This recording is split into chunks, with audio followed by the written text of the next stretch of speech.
Global warming. Global warming and pollution has always been a general concern. However, Americans have paid increasing attention to environmental issues in the last 3 decades. Every year, the world atmosphere receives 20 million metric tons of sulfur dioxide, 18 million metric tons of ozone pollutants, and 60 million metric tons of carbon monoxide. The main combatant of government-enforced emission and pollution control comes down to sheer dollars and cents. Seems as of lately we can't even afford the reassurance of tomorrow.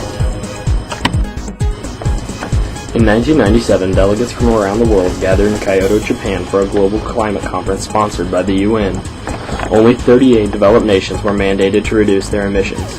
Developing nations were only faced with voluntary limits. The United States Senate stood unanimously in 1997 with the fact that it would not accept a treaty that exempt developing countries. President Bush announced that we would never submit the Kyoto Protocol to the Senate for ratification. Nonetheless, by 2007, 124 nations have ratified the protocol. Doing so without the United States shows that quite possibly America is no longer the overpowering weight of the world pendulum it once was. There have been improvements. Sometimes it's easy to wonder if anything at all has been accomplished.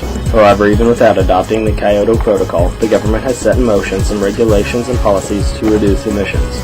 Congress mandated that 10% of fuels sold must now include ethanol, and also the production of CFCs, which were thought to deplete the ozone, were stopped completely.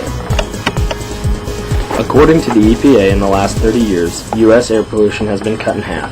Airborne lead is 3% of what it was in 1975, and carbon monoxide concentrations are a quarter of what they were in 1970. Numerous forms of renewable energy have begun taking major strides on the American home front.